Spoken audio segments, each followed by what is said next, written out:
আসসালামু আলাইকুম। আমাদের সাথে আজকে এই মুহূর্তে যুক্ত আছে ঢাকা নার্সিং কলেজ থেকে চান্স প্রাপ্ত আমাদের একজন শিক্ষার্থী।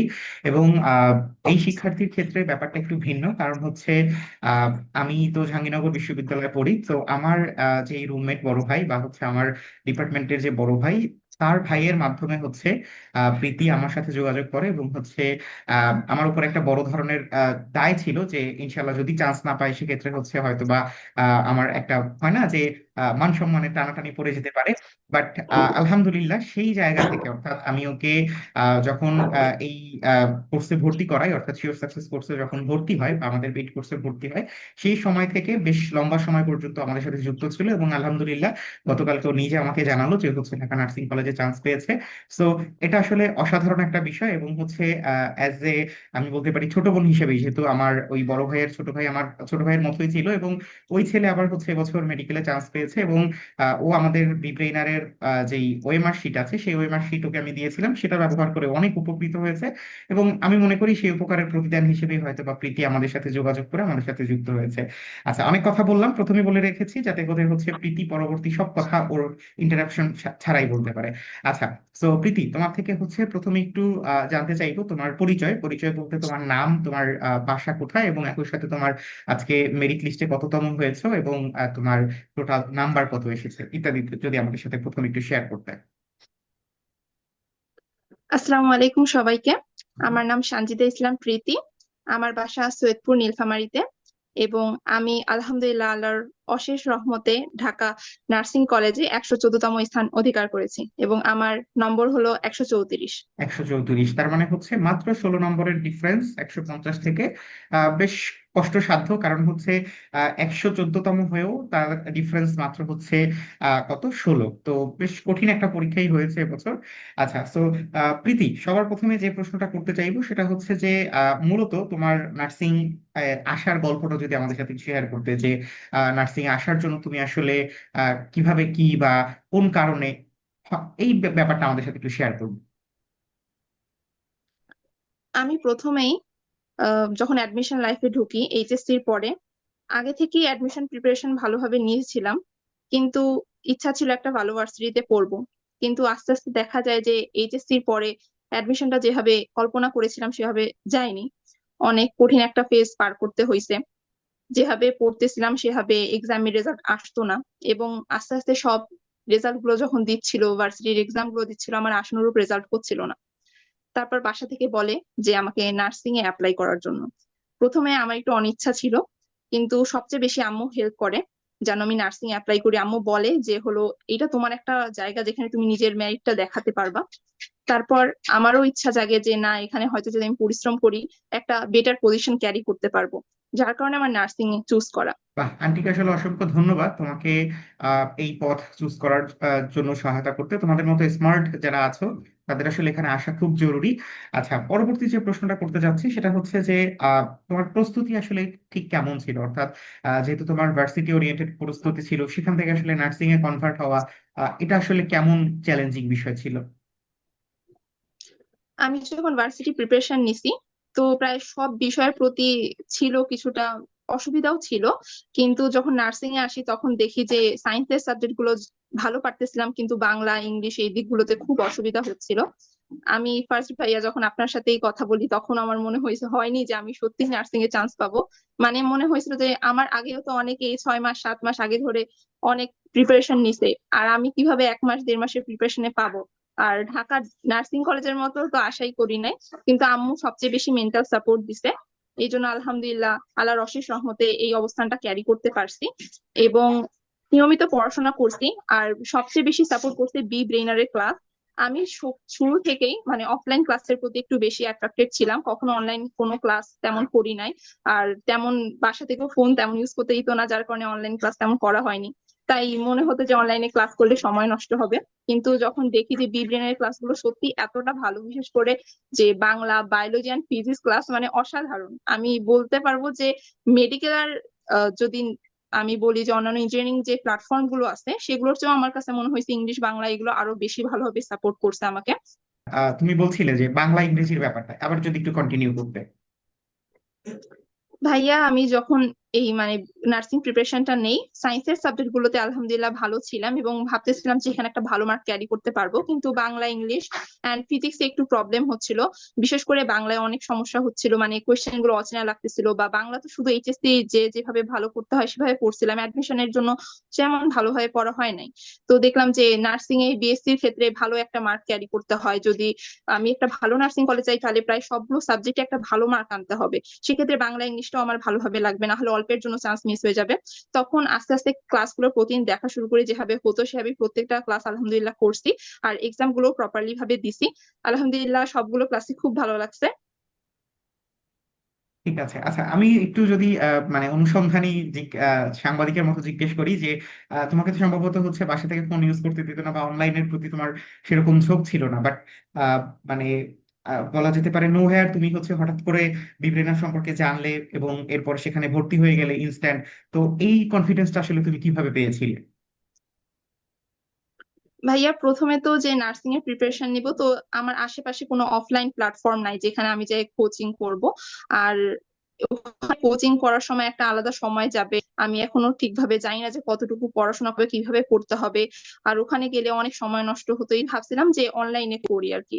তারপরে আমি আসলে আনোয়ার ভাইয়ার থেকে সাজেশন নেই, তারপর তার ভাই বলি, সেই আমাকে বলে আর কি। বি ব্রেনারের এমনি অনেক বেশি নাম আছে, কার ফেমাস আছে, ফেমাস এই কারণে আমি আস্তে আস্তে দেখি যে এটাই সবচেয়ে ভালো। আর কিছু কন্টেন্ট দেখি ফ্রিতে যেগুলো আমার খুব ভালো লাগছিল, যার কারণে আমি আপনার সাথে কন্ট্যাক্ট করি। আচ্ছা, ঠিক আছে।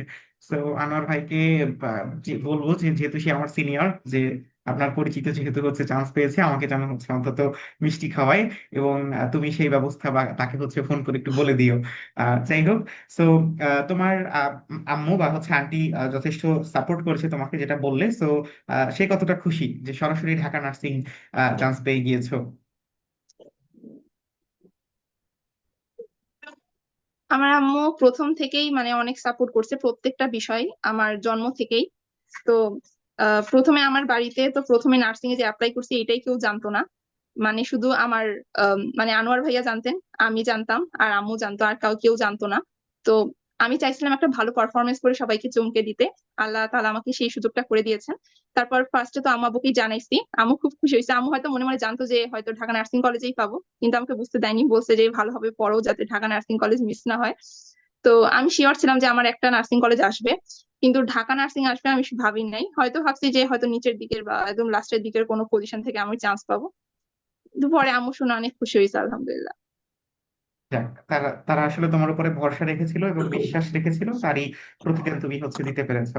আচ্ছা, সর্বশেষ প্রশ্ন, বেশি সময় লেন্দি করব না, সেটা হচ্ছে যে বিব্রেকারের ইকোসিস্টেমটা তোমার আসলে কেমন লেগেছে? লাইক আমরা হচ্ছে তোমাদেরকে আজ সন্ধ্যায় যে ক্লাসটা ছিল, আগামীকালকে সেটার উপরে 50 কিংবা 100 মার্কের পরীক্ষা। এছাড়া আমরা হচ্ছে তোমাদের এক্সাম সিস্টেমে যেটা করে থাকি যে এক্সামটা ধারাবাহিক থাকে, অর্থাৎ প্রতিদিন তোমাদের এক্সাম দিতে হতো। এবং তুমি নিশ্চয়ই জানো যে এক্সাম কন্টিনিউ না করলে কিন্তু আসলে নিজেকে যাচাই করার সুযোগ হয় না। সো এক্সাম সিস্টেম বা ওভারঅল ইকোসিস্টেমটা তোমার আসলে কেমন লেগেছে, বা তুমি কতটা কমফোর্টেবল ফিল করেছো এখানে? আচ্ছা ভাইয়া, আমি জানুয়ারির তো প্রথম দিকেই ভর্তি হয়েছিলাম শিওর সাকসেস কোর্সে।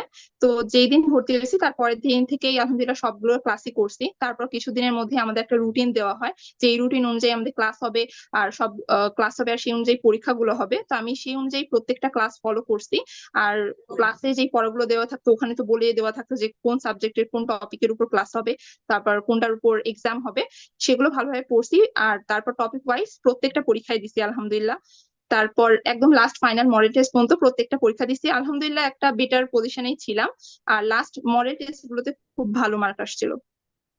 বাহ, আচ্ছা, ঠিক আছে। সো আরেকটা ছোট প্রশ্ন, সেটা হচ্ছে যে আমরা তোমাদেরকে শেষে যে অফলাইন মডেল টেস্টের মতো, অর্থাৎ ফোন অন করে তারপরে হচ্ছে সবার সামনে অন্যদের সাথে একত্রে সারা বাংলাদেশ থেকে সবাই একসাথে ভিডিও অন করে এক্সাম দিচ্ছে, এটা কি তুমি দিয়েছিলে? না ভাইয়া, এটা হয়তো সেদিন আমার একটু প্রবলেম ছিল ফোনে, যার কারণে আমি দিতে পারি নাই। ও আচ্ছা, ঠিক আছে। না, এটা দিলে আরো বেশি ভালো হতো, মানে আমি বড়দের মতো কথা বলে ফেললাম যে আরো বেশি ভালো হতো। যাই হোক, এটা সমস্যা নেই। ভালো হওয়ার আরো সুযোগ আছে, কারণ হচ্ছে তোমাদেরকে মানবিক নার্স হিসেবে তৈরি করাই আমাদের লক্ষ্য। শুধুমাত্র তোমরা যে চান্স পেয়েছো এটাতেই যে যথেষ্ট এমন না। আমরা কিন্তু হচ্ছে তোমাদেরকে এখনই ছেড়ে দিব না, আমাদের সাথে তোমাদের এখনো ফাউন্ডেশন কোর্স আছে, পরবর্তীতে আমাদের লাইসেন্সিং এক্সাম কোর্স আছে, অর্থাৎ একদম শেষ পর্যন্ত। এবং আমরা যখন কোনো কারণে অসুস্থ হব তখন তো তোমাদের কাছেই যাবো যে প্রীতি, আমরা তো অসুস্থ, কি ব্যবস্থা কি করা যায়, ঢাকা নার্সিং এ আসছি বা ঢাকা মেডিকেলে আসছি, ব্যবস্থা করে দাও। তো এই যে আমাদের পরিবার এর মতো একটা ব্যাপার, এই ব্যাপারটা যেন হচ্ছে সবসময় বজায় থাকে, এবং তোমরা যেই চেষ্টা করে এখানে এসেছো, যে পরিশ্রম, সেই পরিশ্রম যেন হচ্ছে মাথায় থাকে, এবং তোমাদের রোগীদেরকে সেবা দেওয়ার জন্য বা রোগীদেরকে সেবা দেওয়ার সময় যেন হচ্ছে এটা তোমাদের মাথায় থাকে যে আমি সেদিন রাতে বা সেদিন সম্পূর্ণ দিন আমি যথেষ্ট পড়াশোনা করে তারপরে হচ্ছে আমার এই পরিমাণ মার্কস ক্যারি করে আমি হচ্ছে এখানে এসেছি। এটা যেন সবসময় মাথায় থাকে। ঠিক আছে?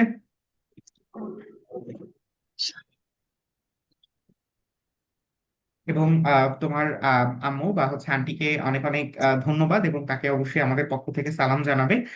তিনি যেন হচ্ছে আমাদের সালামটা গ্রহণ করে, এবং তোমাকে এত সুন্দর একজন মানুষ হিসেবে গড়ে তোলার জন্য তাকে আরো একবার অভিনন্দন এবং শুভেচ্ছা। প্রীতি, তাহলে আজকের মতো আমরা হচ্ছে বিদায় জানাচ্ছি। তোমার যদি শেষে কিছু বলার থাকে আমাদেরকে বলো, তাহলে হচ্ছে আমরা এখানেই এন্ড করবো এটা। ভাইয়া, আমার মনে হয় আমার জুনিয়রদের জন্য কিছু বলা উচিত। জি জি, আমি অবশ্যই। অ্যাডমিশন টেস্টটা পার করার পর যেটা সবচেয়ে বেশি ভালো বুঝতে পারছি, নিজের কনফিডেন্স রাখাটা। যেমন সবাই আশেপাশে অনেক কথা বলে যে তুমি পারবা না, এটা করবা না, এখানে অ্যাপ্লাই করছো, এখানে কি পারবা কিনা, বা চান্স পাওয়ার পরও বলে যে এখানে পাইলা, আরো ভালো জায়গায় করতে পারতাম, মা বাবা তোমার আমি পিছনে মাত্রই অনেক টাকা বললাম। খরচ করেছে। হ্যাঁ, এরকমই আর কি। তো আমার মনে হয় নিজের কনফিডেন্সটা অনেক দরকার। যখন আমি নিজেকে একটা ভালো জায়গায় দেখবো, স্বপ্ন দেখবো যে আমি ওই জায়গাটা পারবো, তখন সেই কাজটা আমার জন্য অনেক বেশি ইজি হয়ে যাবে। আর যখন অন্যের কথায় আমি নিজের মাইন্ডকে চাপ দিব আর ভাববো যে আমি সেটা পারবো না, তাহলে দেখা যাবে যে আমার সক্ষমতা থাকার পরও আমি সেই জিনিসটা পারতেছি না, বা কাছাকাছি যেও ফিরে চলে আসছি। এই জন্য আমার মনে হয় যে সবার কনফিডেন্স রাখে, নিজের উপর ভরসা রাখে, নিজের সৃষ্টিকর্তার উপর ভরসা রেখে আগেই যাওয়া উচিত। খুব সুন্দর উপদেশ। এবং যারা হয়তোবা এই ভিডিওটা দেখবে তারা নিশ্চয়ই হচ্ছে কোনো না কোনো ভাবে পরবর্তী নার্সিং ভর্তি পরীক্ষার জন্য প্রস্তুতি নিচ্ছে, তারাই দেখবে তোমার এই সুন্দর পরামর্শ, তারা অবশ্যই গ্রহণ করবে। ঠিক আছে প্রীতি, ধন্যবাদ তোমাকে। তোমার অনেক আনন্দ হওয়ার কথা এই মুহূর্তে, তো সেই আনন্দের সময়ের মধ্যে থেকে কিছু সময় নেওয়ার জন্য দুঃখিত। তবে এই সামান্য সময় তোমার যারা জুনিয়র আছে বা যারা পরবর্তীতে দেখবে তাদের জন্য অনেক উপকার হবে। এই বিশ্বাস রেখেই হচ্ছে তোমাদের সাথে আমরা কানেক্টেড হই। আশা করি তোমাদের পরবর্তীতেও পাবো ইনশাল্লাহ। তত পর্যন্ত ভালো থাকো, সুস্থ থাকো, এবং অবশ্যই পরিবারের খেয়াল রেখো। রমজানের শুভেচ্ছা, এবং সামনে ঈদ আসছে, ঈদ মোবারক জানিয়ে আজকের মতো হচ্ছে আমরা এখানে শেষ করছি। আল্লাহ হাফেজ। আল্লাহ হাফিজ ভাই, ঈদ মোবারক।